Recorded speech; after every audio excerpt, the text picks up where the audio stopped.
Hello, നമസ്കാരം. Radhas family കിച്ചണിലേക്ക് എല്ലാവർക്കും സ്വാഗതം. അപ്പോൾ ഇന്നത്തെ പത്രമാറ്റിന് വരാൻ കുറച്ച് ലേറ്റായി. അപ്പോൾ എന്താ പറയുക, അപ്പോൾ ഇന്നത്തെ പത്രമാറ്റിൽ നമ്മുടെ ദേവയാനി ഇങ്ങനെ അമ്പലത്തിൽ നിന്നിട്ട് ഇങ്ങനെ പ്രാർത്ഥിക്കണം. അതിൻ്റെ മുന്നേ അവർ വീട്ടിൽ ഇങ്ങനെ ഇരുന്നിട്ട് ഇങ്ങനെ ആലോചിക്കുകയാണ്, എൻ്റെ മരുമകളാണോ തന്നത്. ആകെ കൺഫ്യൂഷനിലാണ് അവർ. അപ്പോൾ അവരിങ്ങനെ 4 നറുക്ക് എഴുതിയിടും. ഒന്നിൽ എൻ്റെ മരുമകളാണ് എനിക്ക് കരൾ തന്നത് എന്ന് എഴുതും. പിന്നെ ഒന്നിൽ എൻ്റെ മരുമകളല്ല എനിക്ക് കരൾ തന്നത് എന്ന് രണ്ടാമതൊന്ന് എഴുതും. പിന്നെ മൂന്നാമതൊന്നിൽ എഴുതും, എൻ്റെ മരുമകൾക്ക് എന്നോട് അത്രയും സ്നേഹവും ഇഷ്ടവും ബഹുമാനവും ഉണ്ട്, അതുകൊണ്ടാണ് അവൾ എനിക്ക് കരൾ ദാനം തന്നത് എന്ന് ഒന്നെഴുതും. അതുപോലെ തന്നെ തിരിച്ചും എഴുതിയിട്ട് എനിക്ക് അവളല്ല കരൾ ദാനം തന്നത് എന്നിട്ട് 4 പേപ്പർ എഴുതി ഇങ്ങനെ നറുക്ക് എഴുതിയിട്ട് ഭഗവാന്റെ മുന്നിൽ കൊണ്ടുവച്ച് അതവിടെ നിന്ന് കുലുക്കിയിട്ട് അവിടെ കൊണ്ടുവച്ച് പ്രാർത്ഥിക്കുകയാണ്. ഭഗവാൻ ഇതിൽ സത്യം കാണിച്ചു തരണേ, എന്താണ് എന്നുള്ളത് എനിക്കിതിൻ്റെ സത്യം കാണിച്ചു തരണേ എന്നിങ്ങനെ പ്രാർത്ഥിക്കുകയാണ് കേട്ടോ. അപ്പോൾ പിന്നെ എന്നിട്ട് പ്രാർത്ഥിച്ചിട്ട് അതിന്ന് ഒരു ചീട്ടെടുത്തിട്ട് വായിക്കുമ്പോൾ എൻ്റെ മരുമകൾക്ക് എന്നോട് ഒരുപാട് സ്നേഹവും ഇഷ്ടവും ബഹുമാനവും ഒക്കെ ഉണ്ട്, അതുകൊണ്ട് അവളാണ് എൻ്റെ ജീവൻ നിലനിർത്താൻ കരൾ ദാനം തന്നത് എന്നുള്ള ആ ചീട്ടാണ് കിട്ടുക. അപ്പോഴേക്കും അവരങ്ങോട്ട് കരയും. അവർ പറയും, എനിക്ക് സംശയം ഉണ്ടായിരുന്നു, ഇപ്പോൾ അതെന്തായാലും ബോധ്യമായി, ഭഗവാനെ കാണിച്ചു തന്നല്ലോ, ഇങ്ങനെ എനിക്കിപ്പോൾ മനസ്സിലായി എന്നൊക്കെ പറഞ്ഞിട്ട് അവർക്ക് ഭയങ്കര സങ്കടമായി. അങ്ങനെ അവർ അമ്പലത്തിൽ പോവുകയാണേ.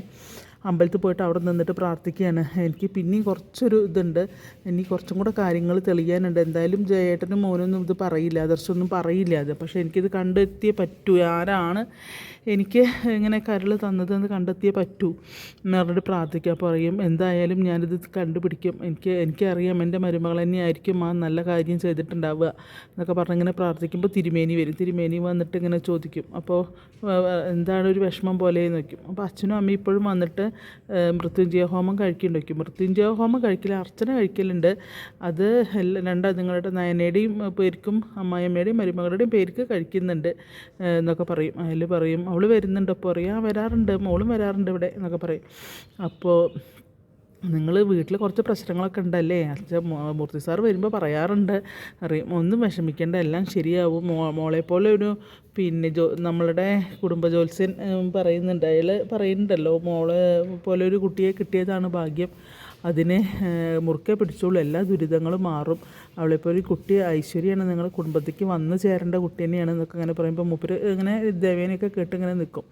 അത് കഴിഞ്ഞ് തിരിച്ചു പോകാൻ നിൽക്കുമ്പോൾ കാണാം കനകയും പിന്നെ നയനയും കൂടെ അമ്പലത്തേക്ക് വരുന്നു. അപ്പോൾ അവരെ കണ്ടിട്ട് അപ്പോൾ ഇങ്ങനെ മനസ്സിൽ ഇവരിങ്ങനെ വിചാരിക്കുമോ, ഞാൻ പിന്നെ കാണണം എന്ന് വിചാരിച്ച ആൾ തന്നെയാണല്ലോ എൻ്റെ മുന്നിൽ വന്നത് എന്നിങ്ങനെ മനസ്സിൽ വിചാരിക്കും. പക്ഷേ ഞാൻ അവളോട് ഇപ്പോൾ സ്നേഹം കാണിച്ച് അവരൊക്കെ തെറ്റിദ്ധരിക്കില്ലേ, അതുകൊണ്ട് ഇപ്പോൾ അത് കാണിക്കണം, എന്നത്തെയും പോലെ പഴയത് മാതിരി തന്നെ മതി എന്നുള്ള അതിൽ ഇങ്ങനെ നിൽക്കും. എന്നിട്ട് ഇങ്ങനെ നടന്നു പോകുമ്പോൾ നയനയും കനകയും ഇങ്ങനെ നോക്കും വളേനെ. രണ്ടുപേരും മുഖത്തോട്ട് മുഖം നോക്കും. പക്ഷേ ദേവേനൊന്നും മിണ്ടാതെ പാസ് ചെയ്യുമ്പോൾ അമ്മേ എന്ന് വിളിക്കും. അപ്പോൾ ഇങ്ങനെ തിരിഞ്ഞു നോക്കും, അമ്മേ മറ്റുള്ളവരെ കാണിക്കാനെങ്കിലും എന്നോടൊന്നും മിണ്ടിക്കൂടെ എന്ന് ചോദിക്കും നയന. അപ്പോൾ പറയും, അതിനിവിടെ ആരപ്പോൾ കാണാനിരിക്കുന്നത് നോക്കും ഗൗരവത്തിലിട്ട്. പക്ഷെ അവരുടെ മനസ്സിലാകെ അവളോടുള്ള സ്നേഹമാണ്. അപ്പോൾ ആരാ പിന്നെ ഇതിനുള്ളതെന്നൊക്കെ പറയും. പിന്നെ അങ്ങനെ കുറച്ച് ഇതായിട്ട് തന്നെയാണ് സംസാരിക്കുന്നത്. അങ്ങനെ അവിടുന്ന് പിന്നെ പോവുകയാണ് അവർ. പിന്നെ അപ്പോൾ അവർക്കും വലിയ വിഷമമാണ്, അല്ല മോള് എപ്പോഴും കാണണമെന്ന് ആഗ്രഹിക്കുന്നുണ്ട്, അതുകൊണ്ടാണ് അങ്ങനെ പറഞ്ഞത് എന്ന് പറയും കനക. അപ്പോൾ പിന്നെ അവരോട് എന്തൊക്കെ സംസാരിച്ച് തിരിച്ച് പോവുകയാണ്, കാറിൽ പോവാം. നയനയും അമ്മയും കൂടെ അമ്പലത്തേക്ക് അങ്ങോട്ട് പോവുകയും ചെയ്യും. അത് കഴിഞ്ഞ് പിന്നെ കാണിക്കുന്നത് ഇവർ ആശുപത്രിയിലെ ഒരു നേഴ്സിനെ, ആ നേഴ്സിന് ജോലി റെക്കമെൻഡ് ചെയ്ത് ഇവരാണ് വാങ്ങിച്ചു കൊടുക്കുന്നത്. ആരോടൊക്കെ റെക്കമെൻഡ് ചെയ്തിട്ട് വാങ്ങിച്ചു കൊടുക്കുന്നത്. പറയും, നിനക്ക് ഞാൻ എന്ത് വേണമെങ്കിലും തരാം, നിനക്ക് ഞാനില്ല ഈ ജോലി വാങ്ങിച്ചത്, അതുകൊണ്ട് നീ തീർച്ചയായിട്ടും എനിക്കൊരു സഹായം ചെയ്യണം, നിനക്കൊരു ഉപദ്രവം ഉണ്ടാവില്ല, മാത്രമല്ല നിനക്ക് നന്മ മാത്രമേ ഉണ്ടാവുള്ളൂ, നീ പറയണം ആരാണ് എനിക്ക് കരൾ തന്നതെന്ന് പറയുമ്പോൾ പറയും, ഇവിടെ മാനേജ്മെൻറ്റും ഡോക്ടർമാരും ആരും അത് പറയരുതെന്നാണ് പറഞ്ഞത്, പറഞ്ഞു കഴിഞ്ഞാൽ എനിക്കത് പ്രശ്നമാണ് മാഡം എന്നറിയും. ഒരു പ്രശ്നം വരില്ല എന്നൊക്കെ ഇവരിങ്ങനെ ദേവയാനി ഇങ്ങനെ പറയും. 50,000 രൂപ ഓഫർ ചെയ്യും, ബാക്കി ഞാൻ നിൻ്റെ അക്കൗണ്ടിലിട്ട് തരാം എന്നൊക്കെ പറയും. എന്തൊക്കെ പറഞ്ഞാലും ഇവർ പറയും, ക്ഷമിക്കണം എനിക്കത് പറയാൻ പറ്റില്ല എന്ന് പറഞ്ഞിട്ട് അവരങ്ങനെ അവളങ്ങനെ തിരിഞ്ഞ് നടക്കുമ്പോൾ എനിക്കറിയാം എൻ്റെ മരുമകളല്ലേ എനിക്ക് കരൾ ദാനം ചെയ്ത് രക്തവും കരൾ ദാനം ചെയ്ത് എൻ്റെ മരുമകളല്ലേ, എനിക്കറിയാം, നിന്നിൽ നിന്ന് അറിയാൻ വേണ്ടിയിട്ടാണ് ഞാൻ ചോദിച്ചു പറയുമ്പോൾ പെട്ടെന്ന് ആ പെണ്ണ് അങ്ങനെ തിരിഞ്ഞ് എന്നിട്ട് പറയും, ശരി ഞാൻ ഇനിയിപ്പോൾ എന്തായാലും മാഡം അത്ര അറിഞ്ഞ സ്ഥിതിക്ക് ഞാൻ ഇനി അത് പറയാതിരിക്കുന്നില്ല, അതെ നിങ്ങളെ ആ കുട്ടി തന്നെയാണ് മാഡത്തിനെ സഹായിച്ചത്, മാഡത്തിൻ്റെ കരൾ ദാനം ചെയ്തത് ആ കുട്ടി തന്നെയാണ് എന്ന് പറയുകയാണ് കേട്ടോ. അതിൽ അത് പെട്ടെന്നൊരു ഷോക്ക് പോലെയാവും. കാരണം പ്രതീക്ഷിച്ചതാണെങ്കിലും പെട്ടെന്ന് ഇങ്ങനെ ഒരാൾ പറഞ്ഞപ്പോൾ അപ്പോൾ അവർ കരയാണ്. പറയും ഞാൻ ഒരിക്കലും അവളുടെ താഴില്ല, ഇനി ഞാൻ അവൾ എൻ്റെ മേലെയാണ്, അവളാണ് എന്നെ രക്ഷിച്ചത്, എനിക്കറിയാം എൻ്റെ ഭർത്താവും മകനൊന്നും ഒരിക്കലും ഇത് പറയില്ല എന്നൊക്കെ ഇങ്ങനെ ഇതായിട്ട്. പക്ഷെ അവളെ കുറ്റപ്പെടുത്തിയിട്ടല്ലേ, സന്തോഷം കൊണ്ടാണ് പറയുന്നത്. പറയും എന്നാലും നീ ഈ പൈസ പിടിക്കണം, പക്ഷേ ഇനി അതിന് വേണ്ടിയല്ല, ഈ വിവരം ഞാൻ അറിഞ്ഞു എന്നുള്ളത് ആരോടും നീ പറയരുത്, ഞാനും നീ അല്ലാണ്ട് വേറെ ആരും അറിയാൻ പാടില്ല ഞാൻ ഈ വിവരം അറിഞ്ഞത് എന്ന് പറയുകയാണ്. അപ്പോൾ എന്നിട്ട് ആ പൈസ വാങ്ങിയിട്ട് പോകും. എന്നിട്ട് അങ്ങനെ അപ്പോൾ അവരിങ്ങനെ ഇങ്ങനെ ഭയങ്കര വിഷമവും സങ്കടവും എന്തൊക്കെയോ അറിയിക്കാൻ പറ്റാത്ത ആ ഒരു അവസ്ഥ ഉണ്ടല്ലോ, ആ ഒരു അവസ്ഥയിൽ കൂടെ. കാരണം അത്രയും നാൾ അവളോട് ചെയ്തിട്ടുള്ള ആ ദ്രോഹമൊക്കെയാണ് അവരുടെ മനസ്സിൽ. അങ്ങനെ അവർ അവിടുന്ന് തിരിച്ച് അമ്പലത്തിലേക്ക് പിന്നെയും വരിക. കാരണം സത്യം പറഞ്ഞാൽ ഞാൻ ഇവിടെ എല്ലാ കുറ്റങ്ങളും പിന്നെ മാപ്പ് അപേക്ഷിച്ച് ഞാൻ ഏത്തടാന്ന് പറഞ്ഞിട്ടുണ്ടാവും. അപ്പോൾ തിരിച്ച് അമ്പലത്തിൽ തന്നെ പൂജാരി ചോദിക്കുക, ഇതെന്താ പിന്നെ അമ്പലത്തിൽ തന്നെ വന്നത്, പിന്നെ എന്തേ എന്ന് ചോദിക്കുമ്പോൾ ഒന്നുമില്ല, ഒന്നും കൂടെ തൊഴണമെന്ന് തോന്നി എന്ന് പറയും. അപ്പോൾ പറയും പിന്നെ ഇങ്ങനെ സങ്കടപ്പെട്ടിട്ട് ഇങ്ങനെ ആദ്യം അങ്ങനെ പ്രാർത്ഥിക്കും കേട്ടോ അവർ. അത് കഴിഞ്ഞിട്ട് നയനെ അമ്മ എപ്പോഴാണ് പോയത് ചോദിച്ചപ്പോൾ അപ്പോൾ തന്നെ പോയോ ചോദിക്കും. ഇല്ലല്ല, അവർ കുറേ നേരം ഇവിടെ ഇരുന്നു. വഴിപാട് വലുതും കഴിച്ചോ എന്ന് നോക്കുമ്പോൾ കഴിച്ചു, മോളെ പേർക്കല്ല അമ്മയമ്മയുടെ പേർക്കാണ്, കുങ്കുമാർച്ചന കഴിച്ചിട്ടുണ്ട്. പിന്നെ അല്ലെങ്കിലും ഇവിടെ വന്നു കഴിഞ്ഞാൽ എല്ലാ മോളുടെ അമ്മയും മരുമോളും ഒക്കെ അമ്മയമ്മയ്ക്ക് വേണ്ടിയിട്ട് തന്നെയാണ് വഴിപാടുകൾ കഴിക്കുന്നത് പറയുമ്പോഴൊക്കെ അവരുടെ മനസ്സിങ്ങനെ വിങ്ങാണ്. കാരണം അവരിനിപ്പോൾ അവൾക്ക് വേണ്ടി വല്ല വഴിപാടും കഴിച്ചാൽ എല്ലാവർക്കും സംശയമാവില്ലേ. കാരണം ഇതുവരെയും അവളോട് ഫൈറ്റ് ചെയ്തിട്ടല്ലേ നിൽക്കുന്നത്. അതിൽ ഇങ്ങനെ എനിക്കൊന്നും ചെയ്യാൻ പറ്റുന്നില്ലല്ലോ എന്നുള്ള ആ വിഷമത്തോട് കൂടിയിട്ട്. അപ്പോൾ ശരി എന്ന് പറഞ്ഞിട്ട് പൂജാരി അങ്ങോട്ട് പോട്ടെ, ഇനി എന്ത് ചെയ്യും. കാരണം ഇത്രയും അവൾ എനിക്ക് വേണ്ടി സഹായിച്ചിട്ട് പോലും ഞാൻ എൻ്റെ കുട്ടിയോട് എങ്ങനെയാണ് പെരുമാറിയത് എന്നൊക്കെ ഇങ്ങനെ വളരെ സങ്കടത്തോട്, ഇത്രയും സ്നേഹമായിരുന്നു അവൾക്ക് എന്നോട് എന്നൊക്കെ ഇങ്ങനെ ആലോചിക്കാൻ കേട്ടോ.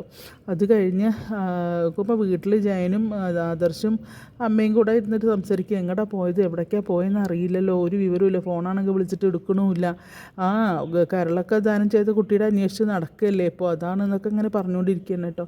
അപ്പോൾ ഇനിയെങ്കിലും അറിയാമെന്ന് വെച്ചാൽ അറിഞ്ഞോട്ടെ ജയ, പറയാതിരിക്കണ്ട, ഇനിയെങ്കിലും അറിഞ്ഞു കഴിഞ്ഞാൽ പ്രശ്നമാണെന്ന് പേടിച്ചിട്ടാണ് അവർ. കാരണം അവർക്ക് ചിലപ്പോൾ അതങ്ങോട്ട് അംഗീകരിക്കാൻ പറ്റില്ല എന്നുള്ള പേടി തന്നെ എല്ലാവർക്കും. അപ്പോൾ ഞാൻ അറിയാമെന്ന് വെച്ചാൽ അറിഞ്ഞോട്ടെ എന്നൊക്കെ പറയുകയാണ് കേട്ടോ. എന്തായാലും നോക്കട്ടെ അറിയുമ്പോഴേക്കും ദേവയാനി വരുമ്പോഴേക്കും പറയും, നീ എങ്ങോട്ടാണ് ഈ പോയത്, ഫോൺ ഓഫാക്കി വെച്ചിട്ട് എത്ര വിളിച്ചു എന്നറിയോ എന്നറിയാം. അപ്പോൾ ആദർശം പറയും, എന്താ അമ്മ ഇതൊന്നും ഉണ്ടാതെ എങ്ങോട്ടാ പോണത്, അമ്മയ്ക്ക് ഒന്ന് പറഞ്ഞുകൂടായിരുന്നു എങ്ങോട്ടാ പോകണമെന്നുള്ളത് എന്ന് പറയുമ്പോൾ, ഞാൻ അമ്പലത്തിൽ പോയതാണ്, അതിനിപ്പോൾ എന്താ എന്ന് വയ്ക്കും. അപ്പം എന്താണ് അതിൽ പറയുക, ആയിക്കോട്ടെ എന്നാലും പിന്നെ ഇങ്ങനെ ഒന്നാമത് ശരീരം അത്ര ഇതല്ല, എന്നിട്ടും എന്തിനാണ് പോയത് എന്നുള്ളതിൽ തന്നെയാണ് അവർ സംസാരിക്കുന്നത് കേട്ടോ. അങ്ങനെ വർത്തമാനങ്ങളൊക്കെ പറഞ്ഞ് കേൾക്കുമ്പോൾ പറയും, പിന്നെ ഇനി നിനക്കെന്താ ഒരു ഇതുപോലെ എന്താ പറയുക, നയനേനെ കൊണ്ടുവരാനാണ് പറയുക. അപ്പോൾ നീ പറഞ്ഞാലല്ലേ അവൾ ഇങ്ങോട്ട് വരുള്ളൂ, ഞാനെന്തിനാ പറയുന്നത്, നിനക്ക് പോയി കുട്ടി കൊണ്ട് വന്നൂടെ നയനേനെ എന്ന് പറയും. അവളെ നിനക്ക് കൂട്ടിക്കൊണ്ടുവന്നത് അതെങ്ങനെയാണ് ദേവയാനി, നീയല്ലേ അവളെ പറഞ്ഞയച്ചത്, അപ്പോൾ നീ തന്നെ പോയി കൊണ്ടുവരണം എന്നല്ലേ പറയുന്നത് എന്നറിയും. കാരണം അവർക്ക് പെട്ടെന്ന് അവളെ കൊണ്ടുവരണം എന്ന് തന്നെയാണ് മനസ്സിൽ കേട്ടോ. അപ്പോൾ പറയും, പിന്നെ ഞാനെങ്ങനെ എങ്ങനെ എനിക്കൊന്നുമില്ല, അല്ല അവന് എന്തായാലും അച്ഛനും ആദർശനൊക്കെ അവളെ കൊണ്ടുവരണം തന്നെയാണ്. അപ്പോൾ അമ്മയ്ക്കോ മുത്തച്ഛനും ഒക്കെ അങ്ങനെ തന്നെയാണ്, എല്ലാവർക്കും അങ്ങനെ തന്നെയാണ് പറയും. കാരണം അവളെയാണ് ഇപ്പോൾ എല്ലാവരെക്കാട്ടിലും കൂടുതൽ ഇഷ്ടം എന്നിങ്ങനെ ജയൻ പറയുകയാണ്. അപ്പോൾ ജയൻ പറയുമ്പോൾ ഇവിടെ ദേവയാനിയുടെ മുഖഭാവം മാറുന്നുണ്ട്, എന്നുവെച്ചാൽ ദേഷ്യം കൊണ്ടല്ല സ്നേഹം കൊണ്ട്. അപ്പോൾ പക്ഷേ ആദർശം എടുത്ത് ഒഴിക്കാൻ, അല്ലമ്മേ അമ്മ എന്തൊക്കെയായാലും എനിക്ക് എൻ്റെ അമ്മ കഴിഞ്ഞിട്ടുള്ളൂ, വേറെ ആരും എന്നറിയും. അപ്പോൾ മുത്തശ്ശി പറയും, നീ എന്തിനാ വെറുതെ കള്ളം പറയുന്നത്, നീ അവളില്ലാണ്ട് നിനക്കൊരു ജീവിതമില്ലാന്ന് നിനക്ക് നന്നായിട്ട് തിരിച്ചറിയാം, പിന്നെ എന്തിനാ നീ വെറുതെ കള്ളം പറയുന്നത് ആദർശേ എന്ന് വയ്ക്കുക. അപ്പോൾ ഒന്നും മിണ്ടില്ല. അതിൽ പറയും, പിന്നെ എന്താണ്, അല്ല ഇനിയിപ്പോൾ ആണെങ്കിൽ തന്നെ എന്താ, അവൻ്റെ ഭാര്യയല്ലേ, അവരല്ലേ ഒരുമിച്ച് ജീവിക്കേണ്ടത്, അതിനെന്താണെന്നൊക്കെ ചോദിക്കുമ്പോഴും പക്ഷെ ഇവർ വല്ലാണ്ട് മറ്റേത് തർക്കുത്തരം പറഞ്ഞ് ദേഷ്യപ്പെട്ട് അങ്ങനെയൊക്കെ പോയില്ല, അവരങ്ങനെ സോഫ്റ്റായി അങ്ങനെ ഡൗണായി, അവരുടെ ആ ശൗര്യം മുഴുവൻ പോയി. അങ്ങനെ അവിടുന്ന് പിന്നെ എന്താ പറയുക, എന്താ വെച്ചാൽ ചെയ്യുന്നുള്ളതിലാണ് മൂപ്പത്തിയേരി അങ്ങനെ മിണ്ടാണ്ട് പോകും. നീ എന്തോ പറയണ്ട, ഒന്നും മിണ്ടാതെ പോകണ വയ്ക്കുമ്പോൾ ഞാനെന്ത് പറയാനാ എന്ന് പറഞ്ഞിട്ട് അവരിങ്ങനെ ഒരു ഇതില്ലാത്ത ഇത് കഴിഞ്ഞിട്ട് ഇവരങ്ങോട്ട് കയറിപ്പോകും കേട്ടോ. അപ്പോൾ ആദർശ് പറയും അമ്മയ്ക്ക് ദേഷ്യമായി തോന്നുന്നു, പിന്നെ നമ്മൾ നയനയുടെ കാര്യം പറഞ്ഞത് അമ്മയ്ക്ക് ദേഷ്യമായി തോന്നുന്നു. ആ ദേഷ്യം വെച്ചാൽ ദേഷ്യമാവട്ടെ എന്നറിയും. ഒന്നാമത് മുത്തശ്ശൻ ഇങ്ങനെ വയ്യാണ്ടിരിക്കുക, മുത്തശ്ശനും അവളെ കാണണമെന്ന് ആഗ്രഹമുണ്ട്, പിന്നെ എല്ലാവർക്കും ഉണ്ട് ആഗ്രഹം. അപ്പോൾ പിന്നെ അമ്മ ഒരു ഒറ്റ കാലിൽ നിൽക്കുകയാണ് കൊണ്ടുവരണ്ടെന്നും പറഞ്ഞിട്ട്.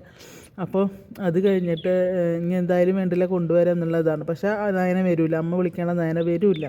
അങ്ങനെ ആകപ്പാടായുള്ള ഒരു ഇതിൽ അങ്ങനെ പോവുകയാണ് കഥകൾ. അപ്പോൾ നമ്മുടെ ദേവയാനി പിന്നെ അങ്ങനെ പോയിട്ട് ഒറ്റയ്ക്ക് ഇരുന്ന് അങ്ങനെ ആലോചിച്ചിരുന്ന് കരയുകയാണ്. എത്ര സ്നേഹമായിരുന്നു എൻ്റെ മോൾക്ക്, കാരണം പൂജാരി പറഞ്ഞ കാര്യങ്ങളും എല്ലാം അങ്ങനെ ആലോചിക്കുകയാണ്. അപ്പോൾ എത്ര സ്നേഹമായിരുന്നു മരുമോൾക്ക് എന്നോട് ഇങ്ങനെ പറയുന്നതാണ് അവർ ചിന്തിക്കുകയാണ് ഇരുന്നിട്ട്. അങ്ങനെ കുറേ സങ്കടം വരികയാണ് അവർക്ക്, അവരങ്ങനെ ഇരുന്ന് കരയുകയാണ്. അപ്പോൾ അങ്ങനെ നമ്മളുടെ ഇന്നത്തെ പത്രമാറ്റ് നല്ല സൂപ്പറാണ്, അടിപൊളി നല്ല എപ്പിസോഡാണ്. അങ്ങനെ നമ്മുടെ ദേവയാനി അറിഞ്ഞു പകുതി അറിഞ്ഞിരുന്നു, ഇപ്പോൾ ഫുള്ളായിട്ടും മനസ്സിലായി നയനയാണ് കരൾ കൊടുത്തതെന്നുള്ളത്. അതുകൊണ്ട് ആരും മിസ് ചെയ്യാണ്ട് നമ്മളെ ഇന്നത്തെ പത്രമാറ്റ് കാണുക. അതുപോലെ എൻ്റെ കഥയും കേൾക്കുക. നിങ്ങൾക്ക് ഇഷ്ടപ്പെടുകയാണെങ്കിൽ നിങ്ങളൊന്ന് സബ്സ്ക്രൈബ് ചെയ്യുക, അതുപോലെ ഒന്ന് ഒരു കമൻറ്റ് പറയാം, ലൈക്ക് ചെയ്യാം. ഓക്കെ, അപ്പോൾ എല്ലാവർക്കും നല്ലൊരു ദിവസം ആശംസിക്കുന്നു. പകുതി ഉച്ചയായി കേട്ടോ, ഇപ്പോഴാണ് പറയുന്നത്. Okay, thank you.